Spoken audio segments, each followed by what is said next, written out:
Hi, everyone. Hi. Thank you so much for coming out tonight. I want to thank Catherine for inviting me, and it's really quite an honor to be here with all these dynamic women on this panel. And thanks to everyone, all you stalwart, hardy folks, for coming out here on this chilly evening.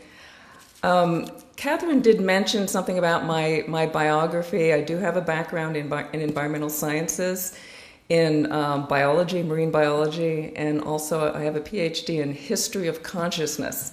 So I really like to mix things up. I have taught in women's and gender studies, environmental studies, science and technology studies at different universities in the United States and Australia. And I'm speaking to you tonight in the capacity of an activist and as the program director for the environmental justice programs at a community organization in Holyoke, Massachusetts. So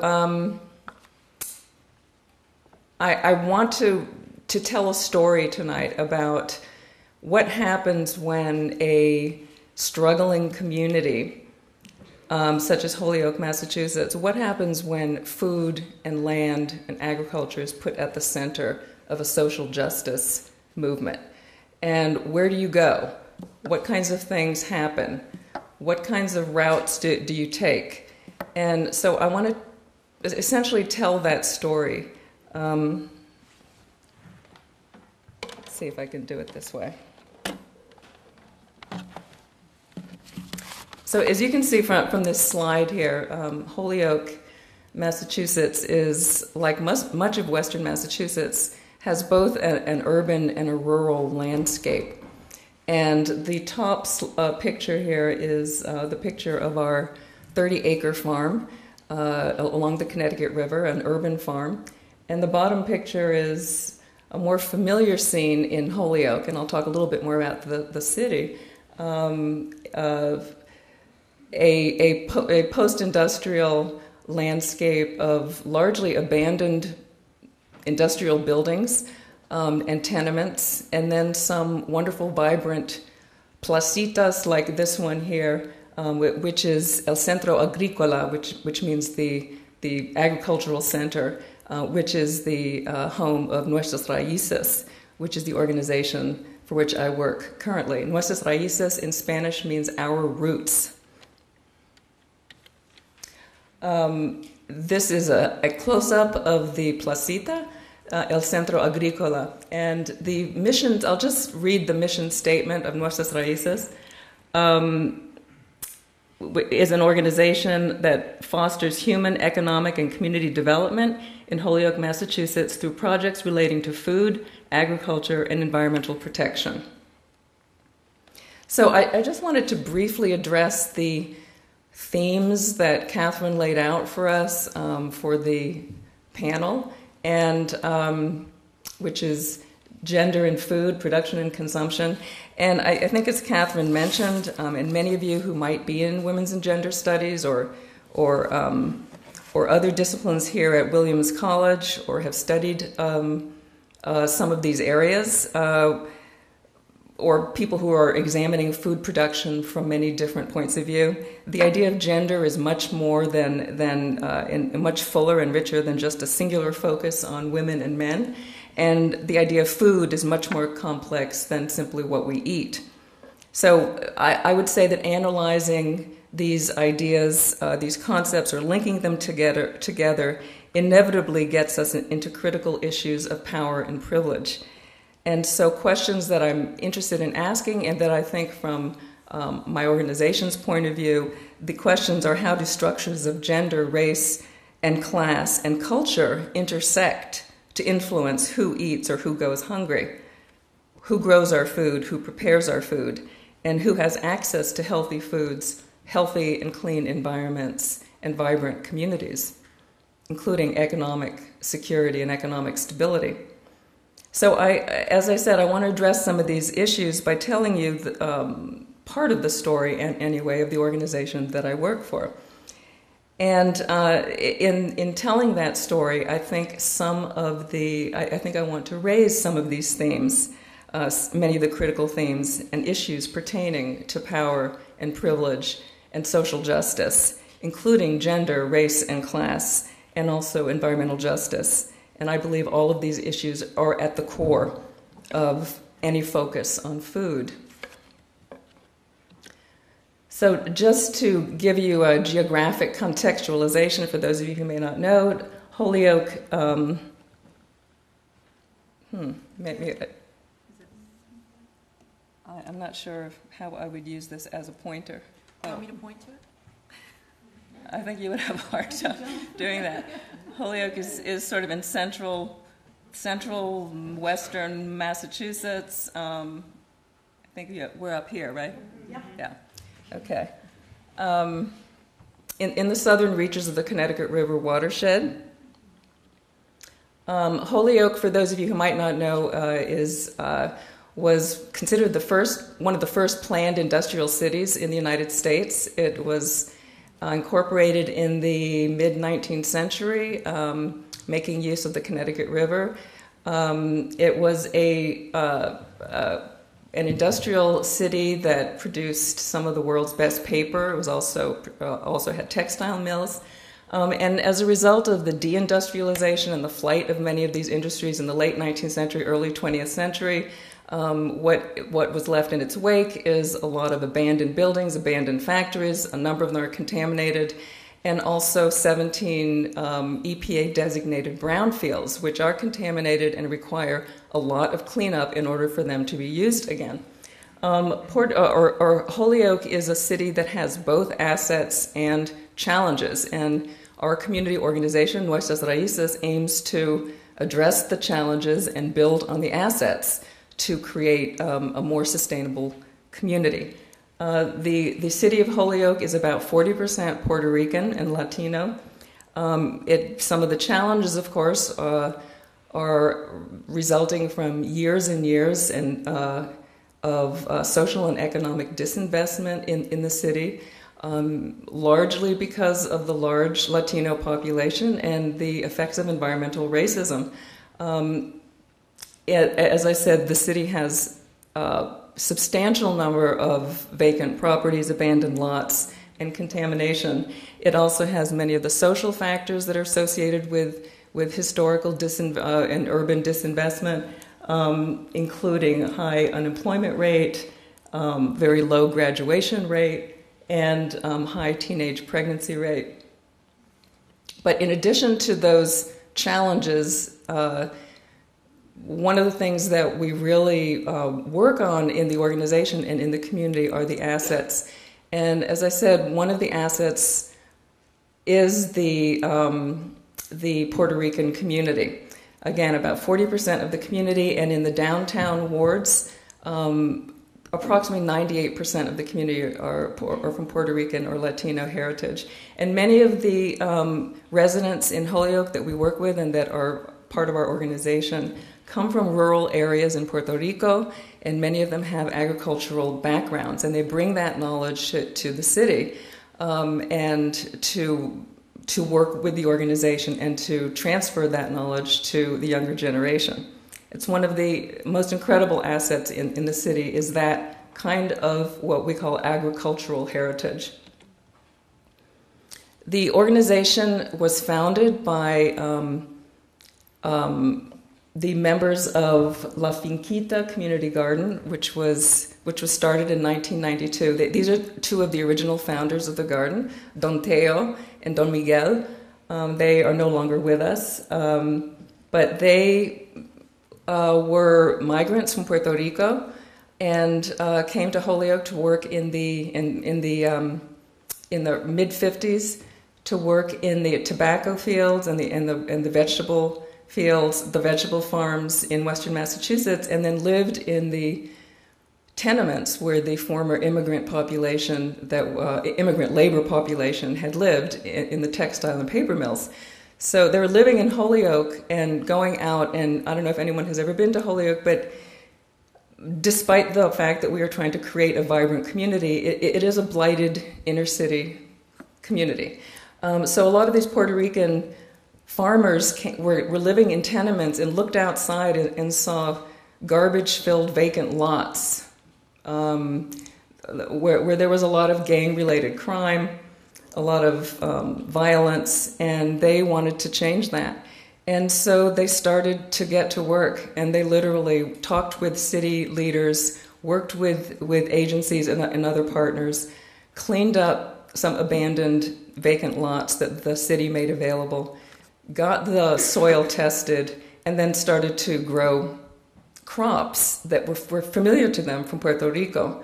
And they started to recreate the landscape, to transform this blighted landscape into something that was beautiful, productive, and actually to grow food that they were used to. Peppers and calabazos and gandules, beans and cilantros and other herbs that are important to Puerto Rican cuisine. So the community gardens were the central focus of Nuestras Raíces. And the community gardens are certainly about growing food, certainly about food security, but they're also a lot more than that. And they've become centers of economic development, community building. We've used them as organizing tools, sites for organizing, certainly about neighborhood pride. And they are also places where the older generation works with the younger generation. The community gardens can provide food security and income to many of the gardeners. We have 10 operating community gardens in Holyoke, and there are approximately 15 to 30 families that garden plots in these gardens. Some of the gardeners can make up to $2,000 during a growing season, and that's an amazing addition to an income that averages about $14,000 per year.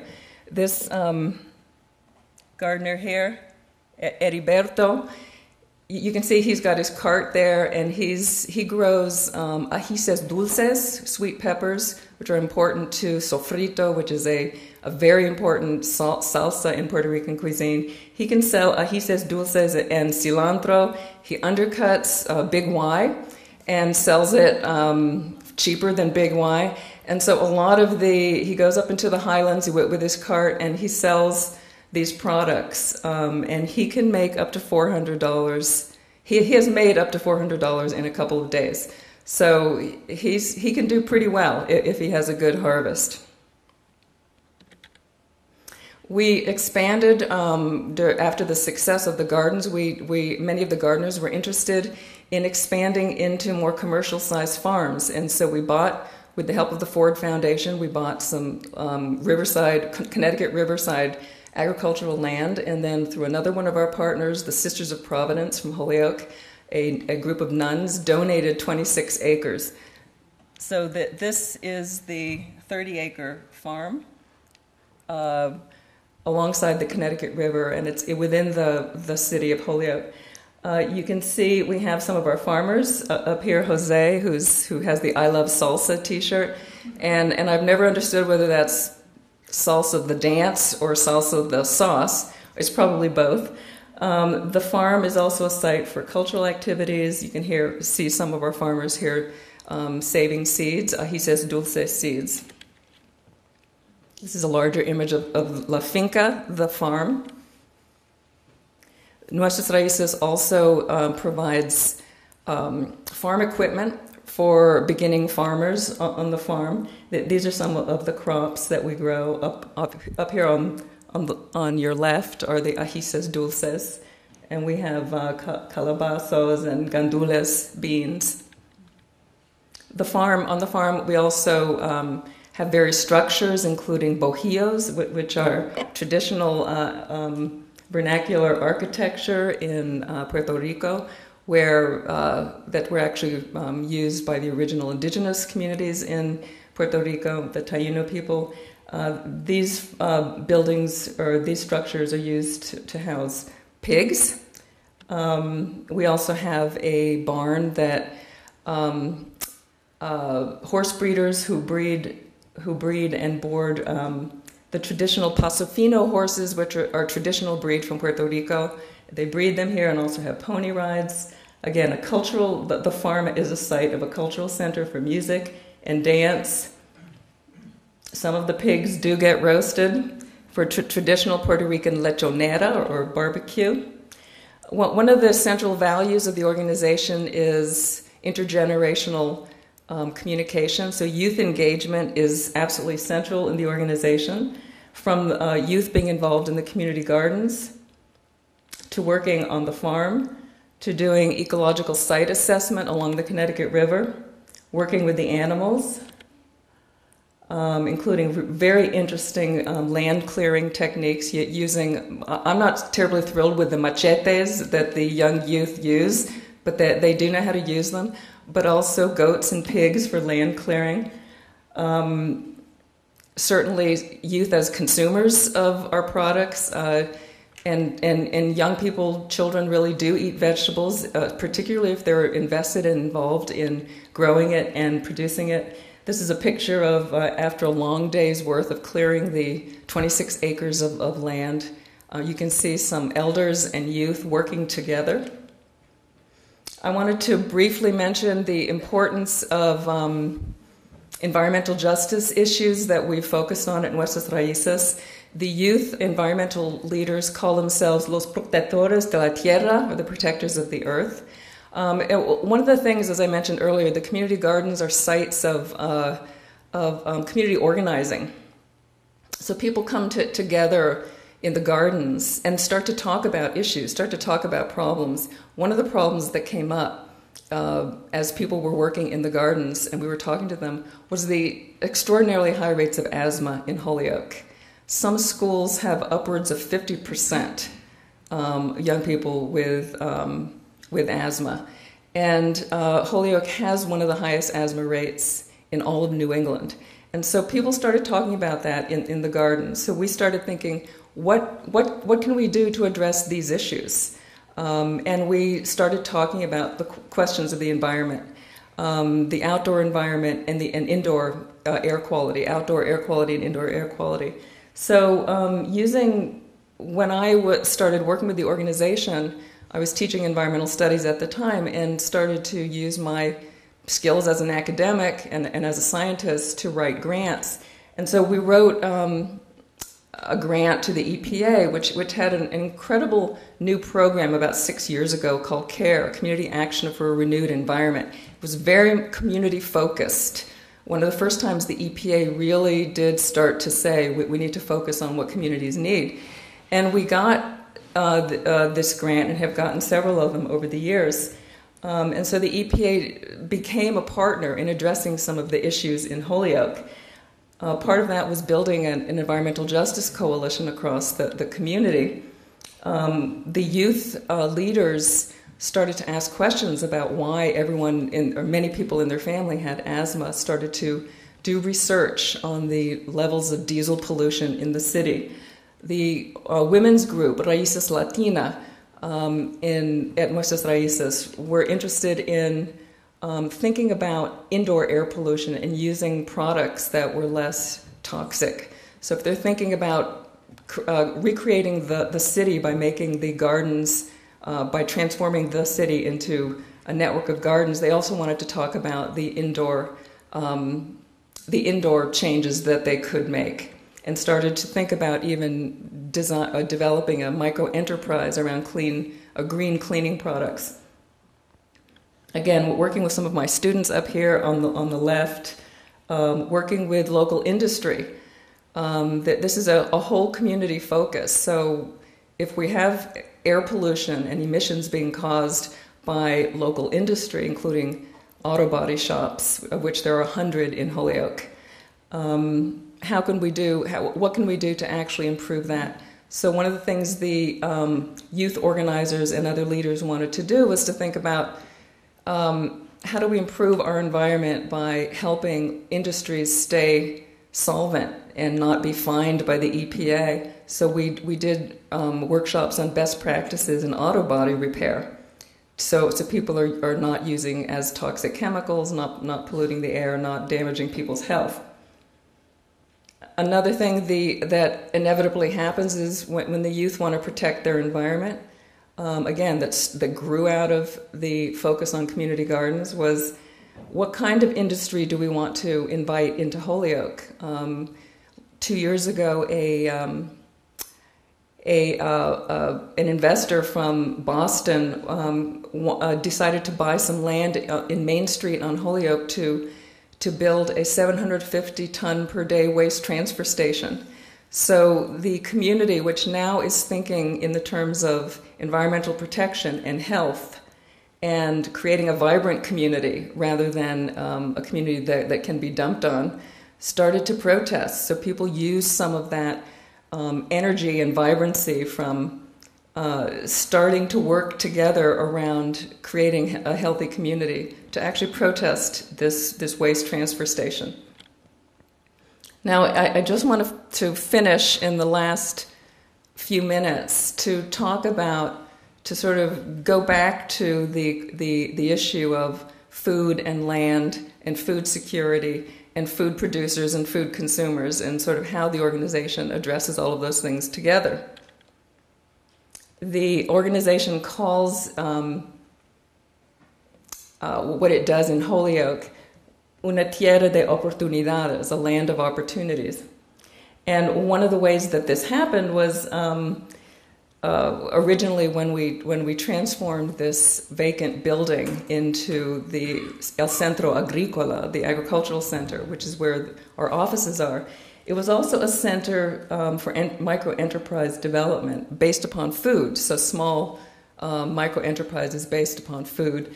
And some of these were a Puerto Rican restaurant called Mi Plaza, a community kitchen where some local Puerto Rican residents actually produced sofrito to sell at the farmers markets, Puerto Rican herbs and specialties, Puerto Rican specialty herbs and chilies, and also an artisan organic bakery.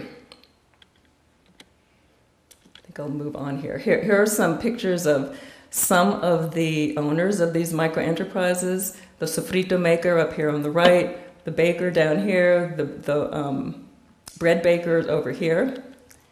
One of the things the organization does is to help beginning farmers to start their own farms and to support local food production and sales. So farmers, former community gardeners who now want to become farmers can actually come and to our farm and get access to probably around between 1 acre and 1.25 acres of land. Also get training around integrated pest management, organic fertilizers, business practices, marketing, to help them, and also how to get access to larger amounts of land and access to markets as well. Here are some of the hardy farmers who are beginning farmers who are working at Nuestras Raíces, some of our training workshops. We have farmers now who, there are 18 farmers now on Nuestras Raíces farmland, and they have access to 5 local farmers markets, access to farm-to-school sales with the local public schools that we're trying to increase, some wholesale markets, restaurants and grocery stores, and also on-site sales.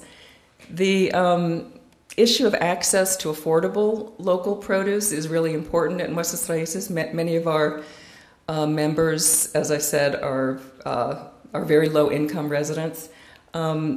We were able to work with partners to buy an EBT machine, so people who are on the SNAP program or the food stamps program can actually use their EBT cards to get access to fresh produce at the farmers markets. We've also worked with the Wholesome Wave Foundation to ensure that anytime someone uses their SNAP EBT card or their WIC and senior coupons at the farmers markets in Holyoke, they can actually double the value of their coupons. And that increases access to low-income consumers in the city.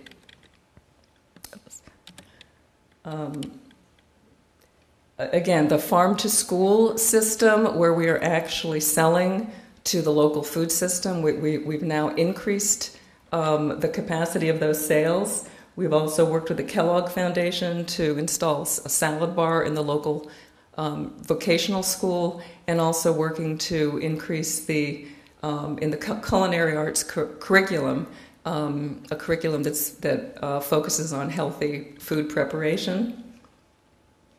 Again, youth involved in thinking about healthy foods, healthy food production and preparation. Providing a longer growing season for farmers. We've purchased a high tunnel, and so now farmers can rent part of the winter greenhouse and so have greater access to winter markets, winter farmers markets. We've also started a new project called the Movable Feast and Mobile Markets, where we bought a trailer and transformed it with the help of some UMass artists and architects into what we're calling a movable feast, where we actually bring fresh produce, so farmers can actually bring some of their produce to neighborhoods that don't even have access to the farmers markets. In Springfield and Holyoke, people who don't even know about farmers markets now have our movable feast, which is bilingual, going through the community, also with healthy food demonstrations, and the kids just absolutely love it when these movable feasts come into their neighborhood.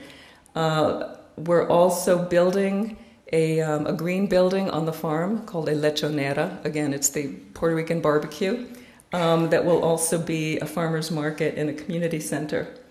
Now, finally, I just want to talk a little bit about one of our more recent projects. One of the aspects about food and agriculture in Holyoke is food security and economic development. So how does food production and food consumption relate to the ability to earn a living and to afford healthy food? And one of the things that we did that linked our environmental justice and food systems was to start a green jobs training program for some of our youth to provide access to the new green economy and to bring in more sustainable industries rather than waste transfer stations into the city of Holyoke. We're training local youth. Many of them are at-risk and court-involved youth in the new green weatherization and insulation and solar hot water heating installation industries. We didn't want to just train a bunch of young people and then have them expect jobs and not have any jobs, so we decided to start our own company. So with some stimulus funds from the federal government, from the Obama administration, we started a company with three nonprofits now own the for-profit company, energy services company called Energía. Nuestras Raíces is the majority owner. And we just launched our company last April. And we have hired 10, or maybe it's 12 now, graduates from the Roots Up Green Jobs training program, and there are two of them down here, Chapo and Jamil, who are now worker owners in this 24% worker-owned company. And this is my last slide here. And one of the most exciting things that happened during our launch was when the television cameras came to,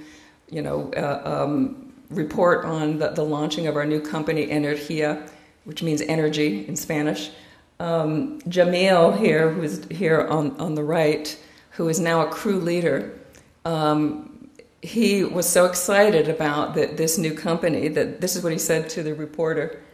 Energía is good for young people because we can get good jobs, support our community, and protect the earth. Or as my mom says, our madre tierra. I'm part of the green revolution. And of course, as some of you may know, the first green revolution where the United States tried to transfer industrial fossil fuel-based agriculture to the developing world, to Mexico and India, was a huge disaster. This is a different green revolution that I think he's very proud of. And I think it's a green revolution that's based upon protecting the earth, including starting with community gardens. And this is one of my favorite community gardens. It's called Cuento Conmigo, or Count on Me. And can someone translate what this sign says up here?